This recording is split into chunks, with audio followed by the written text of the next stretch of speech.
Hey Reddit, I'm Marcus. What happened to me 3 years ago shattered everything I thought I knew about love and trust. Let me take you back. At the time, I was 30 years old and married to Danielle for 5 years.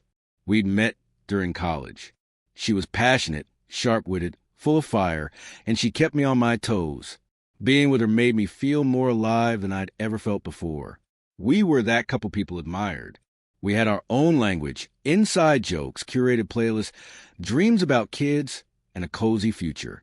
So when Danielle told me she was pregnant, I was ecstatic. It felt like the next chapter in a beautiful journey. We'd been trying off and on, and I saw it as a blessing. She, however, seemed distant, claimed she was nervous. I figured it was just the hormones talking. I didn't question it. But then, things began to shift.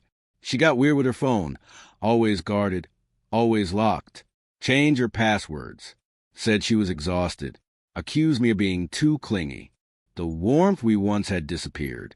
No more subtle touches during movies. No more snuggling at night. Cold, distant, detached. She started working late. A lot. I blamed myself. Maybe I was too much. Maybe I wasn't giving her enough space. I asked if she was okay, and she snapped, called me paranoid, said I was imagining things. Then came the moment that twisted the knife deeper. My buddy Matt casually mentioned seeing her at a bar one night with a guy who definitely wasn't me. Thing is, Danielle had told me she was staying over at her sister's that night. I confronted her. She turned around fast. How dare I accuse her of cheating while she was pregnant with our baby? She screamed, cried, slammed doors. I felt like I was losing my mind. I apologized over and over again, crushed by guilt. Things quieted down until the baby was born. She gave birth to a beautiful little girl, but I wasn't allowed in the delivery room. She claimed she needed space, that she felt overwhelmed. I didn't argue. I just wanted to support her however I could. I stood outside a hospital room for 6 agonizing hours, clutching flowers like some fool from a romantic movie. When I finally saw the baby, something felt off. It wasn't about looks. I know newborns don't always resemble their parents right away. It was something deeper, a gut feeling I couldn't shake. So I asked for a DNA test. Danielle lost it, accused me of being cruel, abusive, said I was violating her trust, controlling her, manipulating her, told me I had no right to even suggest that kind of thing. I stayed calm and said, if there's nothing to hide, what's the issue? She refused. Absolutely, unequivocally refused. I didn't walk out immediately. I stayed for 2 weeks, begging her to reconsider. I cried. I pleaded. I told her that I'd raise a child either way. I just needed honesty. She dug in her heels, blocked my number, told her relatives I was mentally unstable. And then came the restraining order. Just like that, the life I built crumbled into nothing. I left, moved to another city, got a job. I didn't date. Couldn't. I stopped trusting people. Threw myself into work and therapy. Slowly, I started to find a rhythm. No more stalking her socials. No more hoping she'd reach out. I let it all go. Then, out of nowhere, I get a letter in the mail, family court. Danielle was demanding child support. I stared at it and laughed. Not because it was funny, but because it was surreal. After 3 years of silence, rejection, and emotional wreckage, now she wanted money. I picked up the phone and called her for the first time in years. Hearing her voice brought a strange calm. I want what I'm owed, she said flatly. I took a long breath and replied with the words I'd practiced so many times in my mind. No proof, no payment. She scoffed. Unbelievable. No, I said. All I ever asked for was the truth, something every man deserves. When the court date finally rolled around, it felt like it came out of nowhere. Danielle walked in beside her attorney, wearing that smug expression like she'd already won. She claimed I deserted her and our supposed child, told the court I had run from my duties like some lowlife dad who didn't care.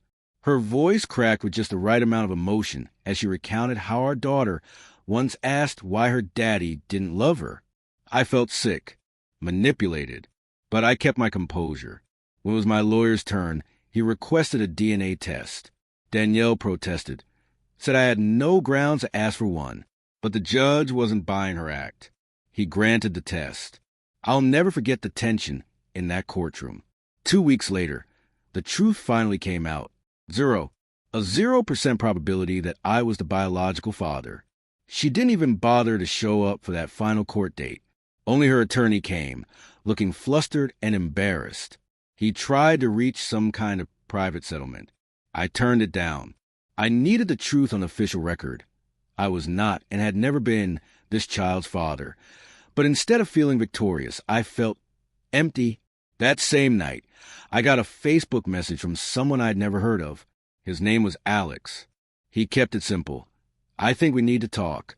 Turns out, he had been seeing Danielle during the same time frame. He didn't even know she'd had a child until after the court ruling.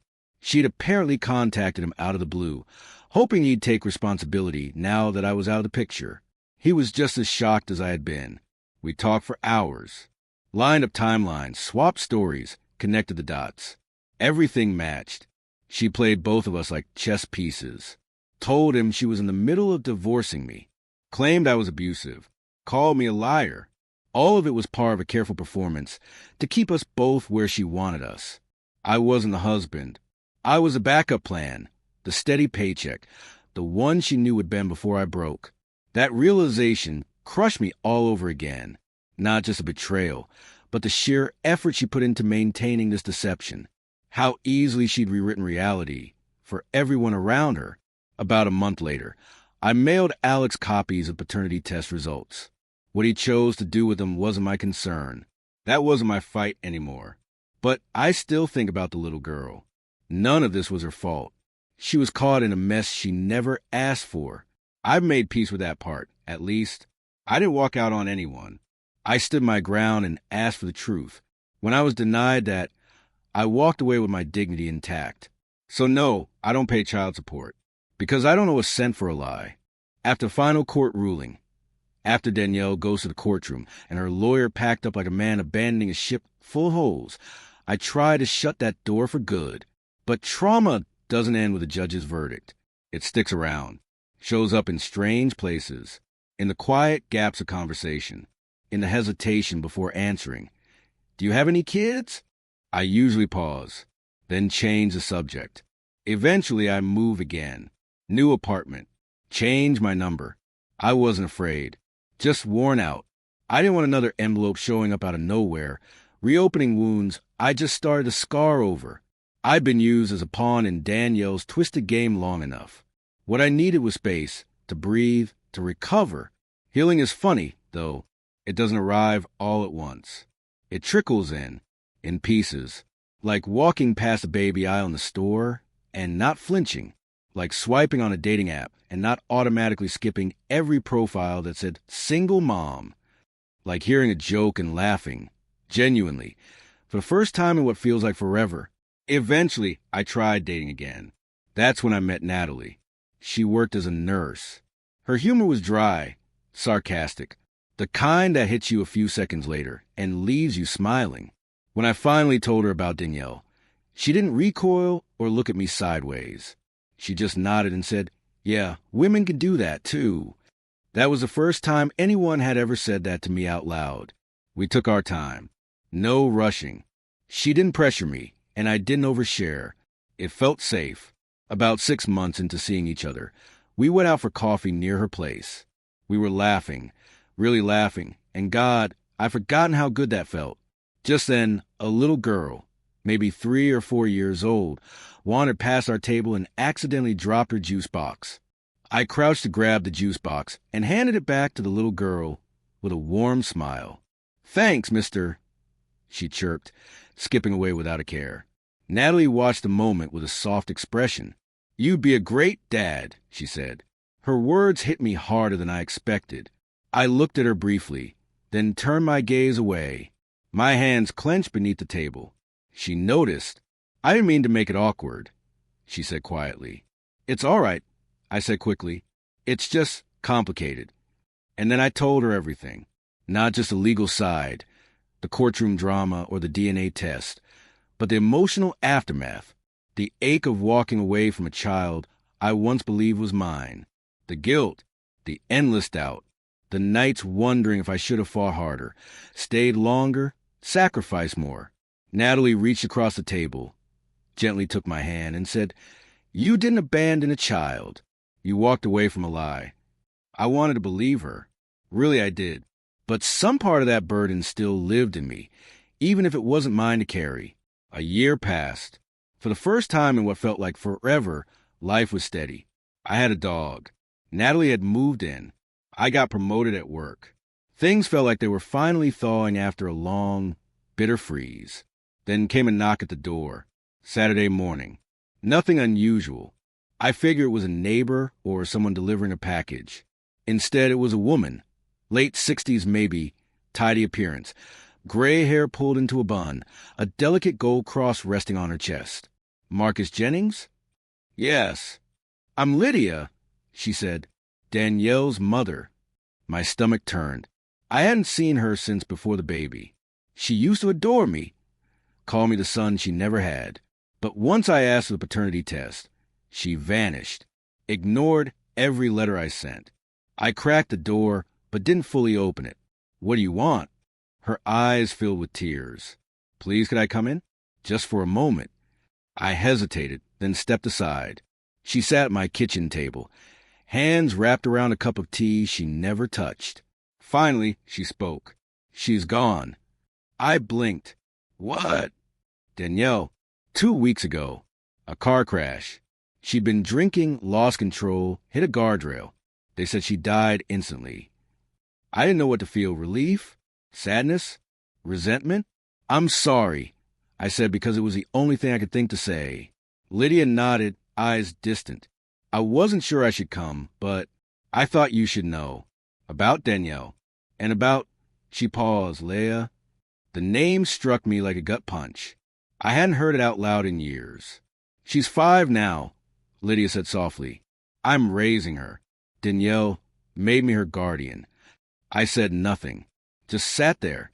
She thought if anything ever happened, I'd know what to do. But I don't. I'm tired. I'm old.